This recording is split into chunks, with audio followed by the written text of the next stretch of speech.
Welcome to Policy and Profit, the podcast for ambitious insurance agents and agency owners who want to build predictable, profitable businesses without chasing bad leads or begging for referrals. And let me just be brutally honest for a second. Most agency owners aren't building a team, they're babysitting one.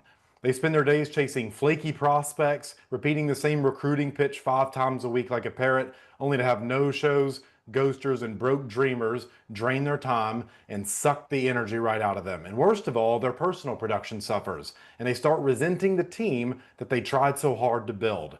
And if that's you, you're not lazy. You're just trying to scale using effort instead of systems. That's why I built the Autopilot Recruiter, a done-for-you system that helps attract qualified agents, pre-sell them with your story, and get them onboarded without doing another live Doom, sales pitch, or three-way call ever again. It's the same system top recruiters are using to grow massive downlines in the hundreds without sacrificing their commissions, their time, or their sanity. If you're ready to build a team that grows itself, go to writemorepolicies.com/playbook and download the free playbook today. Today's guest is an old friend of mine, Dana Nissan. I was the first. Did you say I was the first one that got you on a YouTube interview?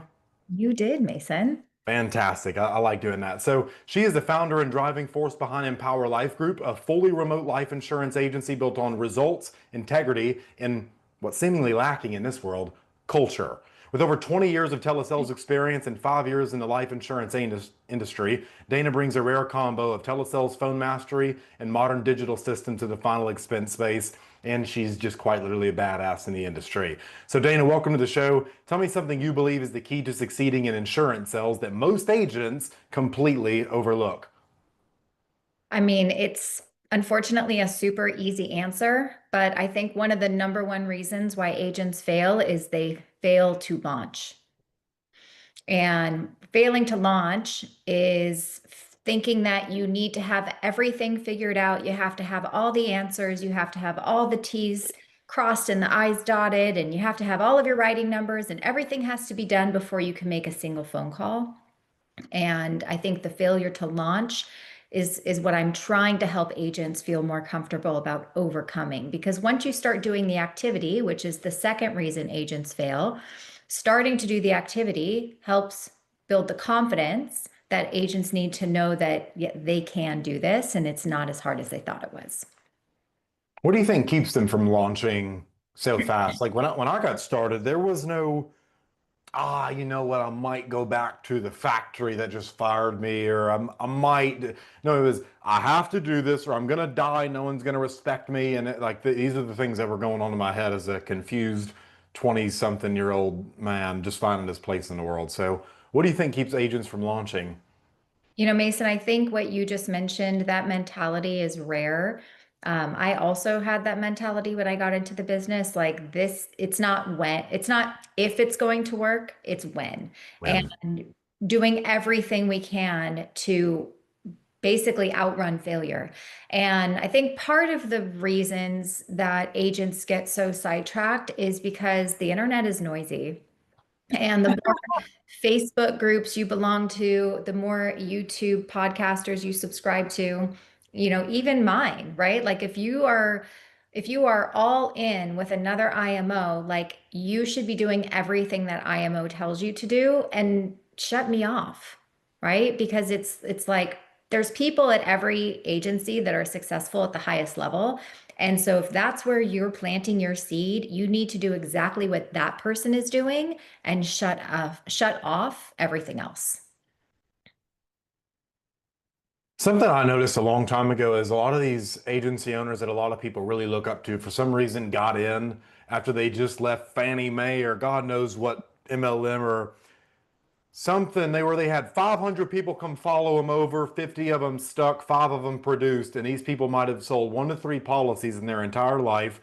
They have a huge downline of thousands of agents in these big alphabet soup letter IMOs, and they're telling other people to do what they themselves have never done. Or because they've lost so many agents, they're now being forced to go recruit. They're now being forced to go produce on their own pen because they have such a high contract level.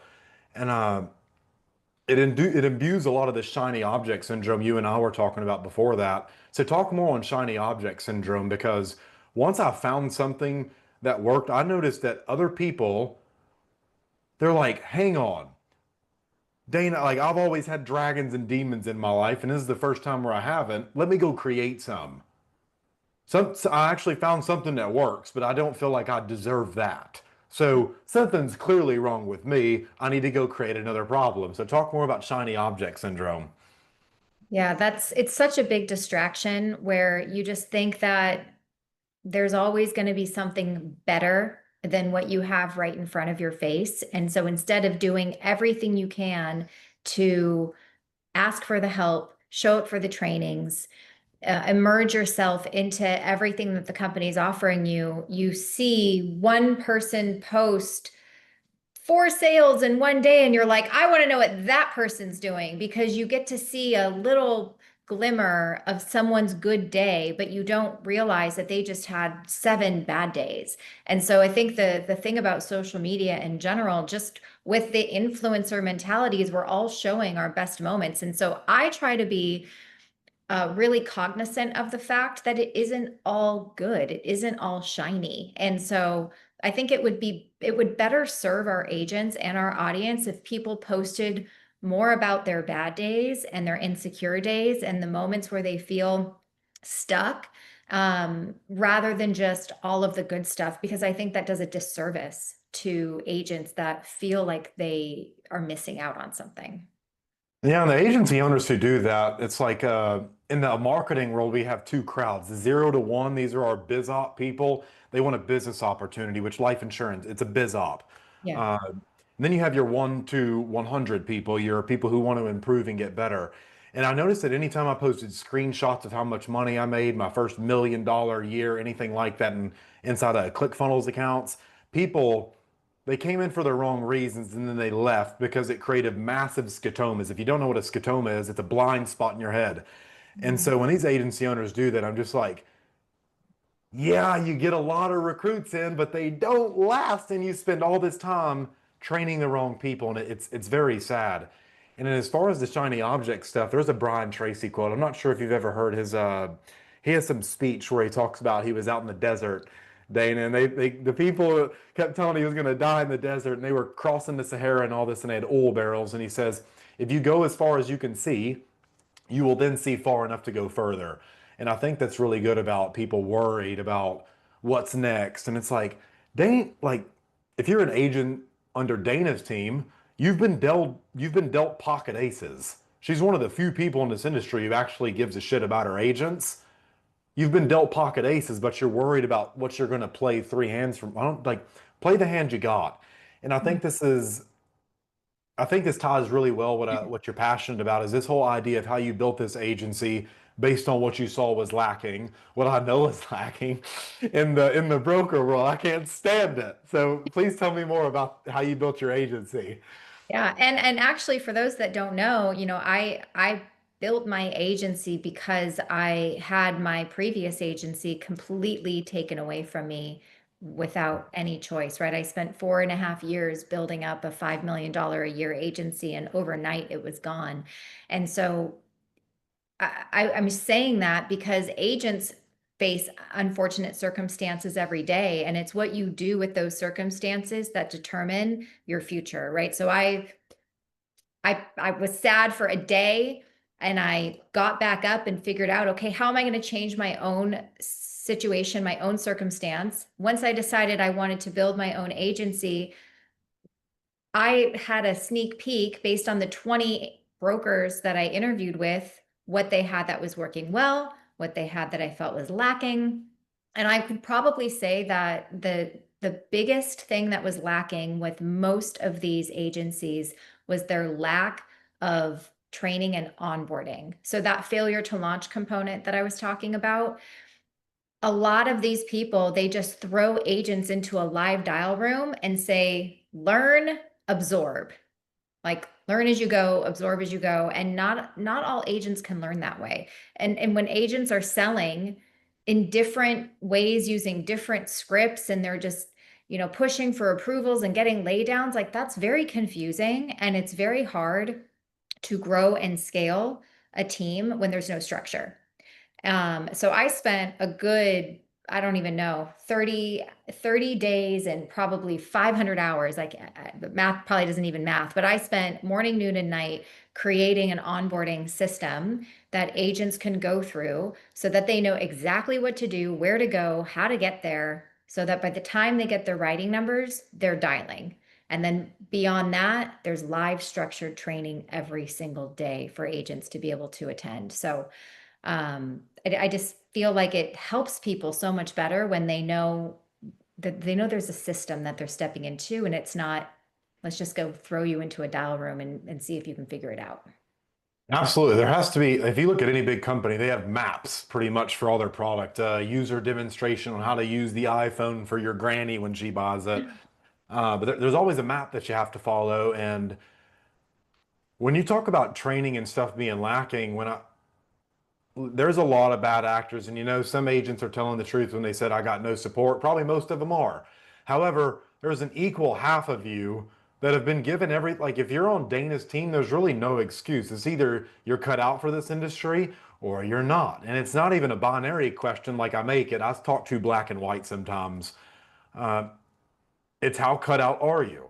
It's on a spectrum.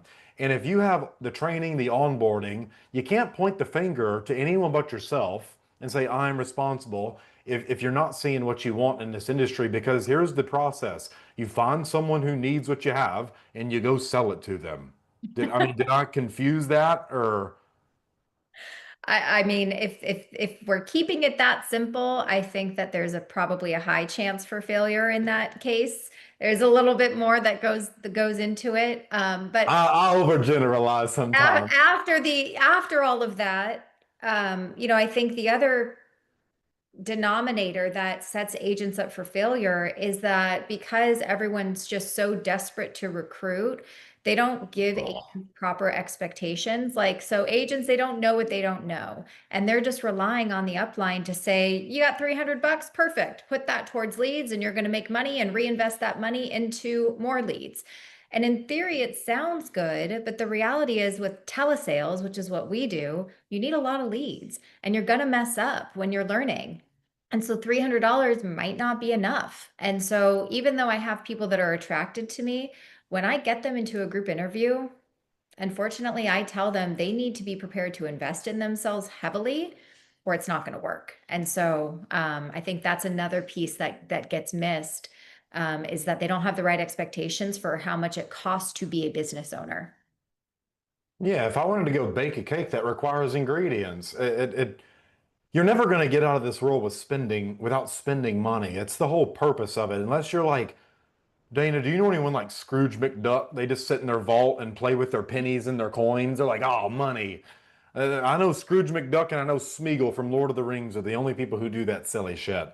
So yeah, guys, you got to spend money, and I think what you mentioned, like the first month should be getting as many at bats and conversations, getting over that fear of rejection. And here's the Yep. thing, they're not rejecting you. You're not important to them. They're rejecting themselves. So there you go. I just let you off the hook. For all my people pleasers out there, that's fantastic news. But after that, you have to develop salesmanship. You have to be able to walk a complete stranger through a sales process, because if not, you're going to fight where 90% of the competition is, closest to the checkout line, where only 3% of customers are. So you're going to have to get good at putting people in states of problem awareness and walking them through a sales process. If you cannot do that, it go get some coaching, listen to like I don't care what you got to do, but you'll never be cut out for the production side of this. You'll try to recruit, you won't be able to train them, and then the agency will burn down. You say insurance doesn't work, and there's thousands of other agents who prove you wrong when you do that. So where do you see the biggest training uh, things that are lacking? Because when I came in, training was just smile and dial, Mason. Smile and dial. I said, what the hell does that mean? That's the fastest way to burnout, in my opinion. I've talked to so many agents that are after 6 months, 9 months, a year, are just sick and tired of the just keep dialing, keep smiling mentality, and they're just relying on their personality and their application to get them to sell policies, and then the chargebacks come in and they feel completely out of control and they start spiraling. And so having a proper sales process, I will die on this hill, Mason. Agents have to feel in control of how this conversation is going to go from the moment they say hello till the moment they say congratulations. And it has to be predictable, repeatable. We have to get these people emotionally engaged so that they want to say yes and they're not just saying yes because we're pushing them for, an approval. And when you can do that, you will have far more people say yes to you. You will have far more people think twice when their bills come up and what do they need to let go of. Like maybe they'll actually keep their insurance policy because they have an emotional attachment to it. So I am super, super passionate about teaching people a sales process so they don't treat it like a numbers game. And when you can do that, by the way, forget about it because there's nobody that will say no to you unless they just physically can't afford it. They maybe don't have a bank account. You don't want to take anything other than that. Or I don't know if it's for somebody else. Like, there's no reason that you should be getting no's if you have a proper sales process and you've mastered it. Correct. That's where I have to pick on myself. I used to brag about 80, 90% close ratios. And it was like, Mason, these people are coming inbound for these leads you're generating. If you're so great, why are you not closing 100% of them? Said, well, interesting, Mason. Let's do some research and find out. And Okay. so I think that's a great question. And then the goal of salespeople, you got to sell something every day to earn that title. But why do you think bigger agencies don't do this? Oh, that's Just kind of because a it's hard question. uncomfortable But for actually, I them? wanted to speak to something about what you just said before I answer that question Yeah, of go ahead. have like 100% close rate because A, not everybody's a real buyer, right? And so when you have a sales process, I always like to picture the first 30 seconds, whether they're calling in or you're calling out, the first 30 seconds, the customer is in control because you can have plenty of people that call in that try to control you and say, I just want a quote, right? Just send me something in the mail. Like they'll still Yeah. be have a lot of sales resistance. So the first 30 seconds, your client is in control. But after you get them to move forward into the first part of your discovery, you now have the control. Like you get to decide if this person is worth your time. And so you can artificially increase your close rate by deciding who gets to stay on the phone with you or not. If there's no need, if there's no urgency, if they're just professional quote collectors, then get them off your phone, right? Because that's how you can increase your close rate to who you quote. Like if you're going to give someone a quote, if money is coming out of your mouth, you better be damn sure that there's a need and they have urgency to make a change. Yep. Okay, so that's number one. Number two, I don't think enough people teach it because this business is, no matter where you are, it's an MLM, it's an opportunity. And so we are taught mentally to recruit, recruit, recruit. And the more people you have, the more money you're going to make. And if they want to make it, they'll figure it out on their own. But I mean, I truly believe that. So I'm not faulting them for it. That's our industry, right? I mean, that's our Yep. industry. But I came That is. prior to insurance, I came from a Fortune 500 sales organization run by News Corp, and I saw what worked. And just because we're not W-2 doesn't mean like we're still people. And people need structure, people need training, people need accountability. They need more than a raw, great job culture. They need to know that you care about their success and that you're invested in the growth of their business by how much you're investing into them with your time. So that's what I believe. That's really good. And I can't believe the lack. I've never seen one training in this entire industry about KPIs, not even just KPIs, but pairing KPIs. If you're not measuring two or more at the same time, you don't know trajectionally which direction you're going. But Right. Mason, my cost per lead went down. Cool. Your conversion also went down. So that tells me you're paying less for more of the wrong people. Cool. Like brag more. And so that's the first thing I'll do with like, how much does it cost you to acquire a customer? Where are you advertising on these places? I don't see any of that. IMOs don't do it. It's nuts. And so I know you're working with my buddy Oscar and all that stuff. I'm sure like he has a process he follows for lead gen and cost, and you're not just gonna say, here, Oscar, just go spend 10 grand and No. just shoot me some leads, man. So No, we meet every 2 weeks to talk about all the metrics, all the ads, what everything's doing. But even with the agents, our agents have a tracker that has 4 tabs on the bottom that they need to fill out. And if you don't fill out your tracker and you're living in your feelings, I can't help you.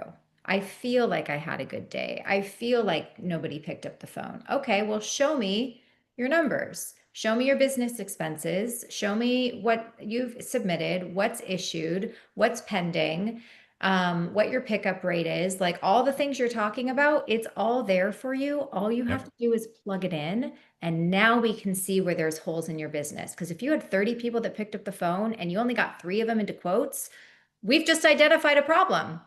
Right. So, yeah, there definitely needs to be more people taking extreme ownership. Right. I read that book by Joko Wilkins, extreme ownership in their own business to track what's actually happening and then to have someone to hold them accountable for it.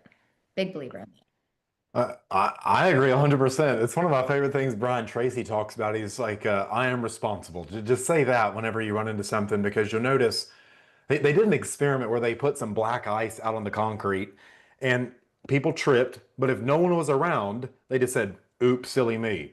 But the moment there was another human around, the people who slipped on the black ice, they pointed at the person and said, why did you put this ice here? Like immediately blamed them. Oh, And and so it's so easy for humans to blame simply because they think other people are thinking of them. It's never what you think it's not other people think of you, it's what you think they think of you. And it's really what you think about yourself. right. So there's a mirror moment for somebody. I know someone just went like, oh, shied away from their own reflection. Then you mentioned we mentioned training a while ago. I have a really important question. What do you notice about the agents who come in under your agency and right away they're off to the races? Like, what is it about them? I mean, before they, if they fizzle, anything like that, like, what do you notice about the people who take off really quick and just do it? They don't get in their head. What do you notice about them that you wish more agents saw in themselves? Man, I mean, they are engaged from day one is the biggest difference. So I could onboard agent A and agent B, and agent A will have all of the training and onboarding done within a few days. They're asking questions, they're attending the training, they're participating in the training, they're signing up for all the things. They're sending me emails. They're asking me if they could, they're signing up for the 15-minute, like they're doing all the things before they even get on the phones. That's a huge indicator that that person is going to be successful.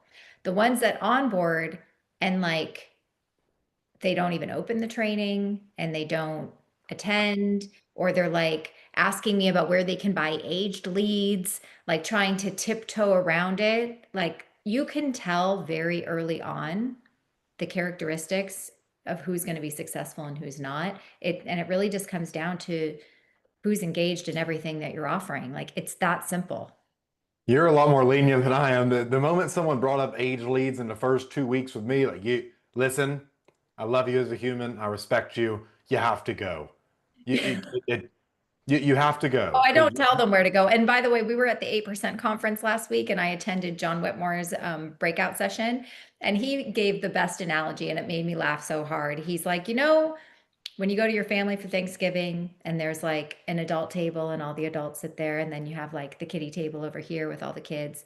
He's like, I have a group of agents that are at the kiddie table and they're just over there and they're doing their thing, but they don't get, my attention and help and support because of stuff like that, asking where they can go buy eight. Okay, well, that agent is now at the kiddie table and they're just going to go fizzle out and do things the way they want to do it, or they can step up and grow up and use the systems that we've implemented that we know agents are going to need for success. I think that's really beautiful. If more agency owners approach stuff like that, and don't get me wrong, some of you out there, you think you got to go save people. Most of us have savior complexes in today's world. We think only we can save everyone else and only other people can save us. It's very hard for humans to rise up to their own challenges because Yeah. they call them problems. But Mm. that's funny. Yeah, for us of you, you can go sit at the kiddie table. You can go eat your macaroni and your little finger foods and your green beans. That's pretty funny. So it sounds like to me the more they consume without you, the more successful they are. The more they consume without me. I mean, maybe with me, but not me doing it for them. Correct, but I just mean the more Yeah. commitment. This is what's known as click commitment in marketing. The more clicks I can get someone to take, Mhm. they have sunken cost fallacy. I've put all this work into it. I Mhm. can't give it up now. Look, have you ever had any friendships or hard habits like that? Like I've smoked so many cigarettes, I can't stop now. That's a terrible example, but you get the point. That's actually a really hard growth lesson that you just mentioned right there. There's a lot of friendships and relationships that we've had for years and years and years that are just not Go. serving us anymore, and are in fact are holding us back from stepping into this new version of yourself that you have to become in order to make this business work. Because the bottom line, this isn't a job. Like, this isn't a part-time job. This is, and it's not even a career. Like, you're a business owner. Like, what the F? Like, step up out of the diapers and realize that you have to give more time than if you just had a career. You have to spend more money. You might go backwards for a minute, but these are the things that you have to do to get to the point that everybody's selling you at. Like, you can make multiple six figures, you can make seven figures, you can go beyond that, but you have to pay your dues and you have to put in the work. Like, you definitely, this is an industry that where you have to go backwards for a little bit before you jump miles and miles forward. Otherwise, I wouldn't be in it anymore. Yeah. Lost my agency, I would have just found a new career. But I saw the light at the end of the tunnel. I was like, holy shit, this business is crazy. And it's possible for everybody. Yeah, I had an agent text me. One of the four coaching clients I have, they gave me a lot of money to do webinar stuff for them. They said they were on, it was back in June. They've already gotten $642,000 of commissions in their bank. And I was like, I wish I would have had someone help me with that my Mm. first year. I only did a whopping 250,000 in roughly in income that year. Uh, it's not that you can do, but agents will try to come join my webinars or something like that. They're like, yeah, well, just give me one of your webinars. That way, it's like you don't have the understanding, the bandwidth. Like I have, like once again, you're at the kitty. Let's get you to six figures. Let's even make you look like you have some money before you talk about seven figures, anything like that. And it requires a whole different mentality and approach to this. And you got to be very creative, which I'm extremely proud of everything you've built. I keep track of what you guys are doing over there. And Oscar, if you're watching this, you better be nice, okay? No shitty leads, my friend. So, what would you say are the three like tough things they're gonna have to like cut out? So you mentioned one, which is a while ago. I lost a lot of friends because Mason money changed you. It's like the problem is you stayed the same. The Mason Right. money's never going to make you happy. It's like, how do you fucking know? You've never had any, man. You've never had any. And people just like, they've never been told that in their entire lives. So, what are the other two, like, really big sacrifices they're going to have to make? And that's how we'll wrap this up. I think it's very Yeah. important. Definitely time. You're going to have to sacrifice your time and where you spend your time. You have to build that muscle memory of rejection, and that requires you to stay put and not walk away every time somebody tells you no, or they have to think about it, right? Like, that's a big one. And I guess, this is an evolving, ongoing change, but your mindset is going to be your biggest enemy. And I just recently invested in a 52-week program with Danelle Delgado for my entire agency. And so every Monday, we have a lesson with her and her program to really help us with our mindset, because she calls it the gap of crap, from where you're at to where you want to be and how to clear that. And so that mindset, that's something that from a brand new agent to an already 7-figure business owner needs to work on in order to take their career to the next level. I think that's really beautiful. Too many people, don't get me wrong, I'm not going to do all this rah-rah Tony Robbins stuff, but it's fun. It's all built on communication and language. If you look at what Tony Robbins learned, he learned from Richard Bandler and John Grindler, who founded NLP based on Virginia Satir, one of the greatest role models in my life. She was a badass family therapist, and Milton Erickson, a dude who had polio twice. So that Tony Robbins is all built around that, but it's all around language. And once you see things from a different perspective, it's like a whole, you see the light at the end of the tunnel. And I call that faith. What is it? Walk by faith, not by sight. Yes. And so it's really cool that you're mentioning mindset and stuff like that, because when other agency owners do, it's so you got to change your mindset. Okay, you got to raise your vibration, Mason.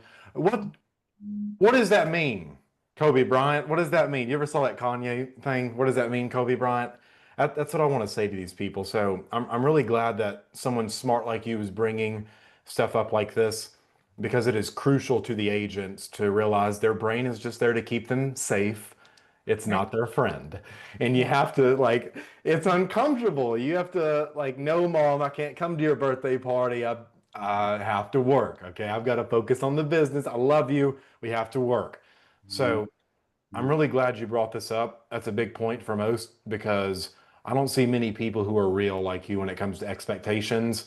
And if you guys are wondering, I fully vouch for Dana Neeson. She is a fantastic agency. She's a fantastic person. She knows what the hell she is doing. So if you're one of those people that are interested, go reach out to her. Okay, you're not paying me to say this, are you? No. You should be, but I'm just playing. You guys go check out Dana for real. She is an incredible human, an incredible agency owner, and one of the few people I know who actually make money. Not just like spend 1 million to make 1 million and break even. That's stupid. We don't want to do that. We want margin. So this has been really fantastic, Dana, for the agents and agency owners listening who want to learn more about what you do. Tell us who's a good fit to work with you and how they can get in touch. Okay, perfect. So if you are interested in working with Empower Life Group A, we are only looking for agents that want to work full time, that can work full time.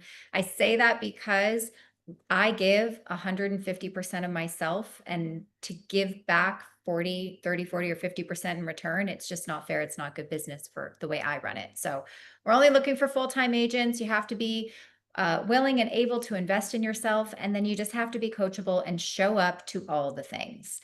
You can find me on YouTube at Final Expense Telesales, at Final Expense Telesales on Instagram, or my name, Dana Neeson, on Facebook. And I look forward to connecting.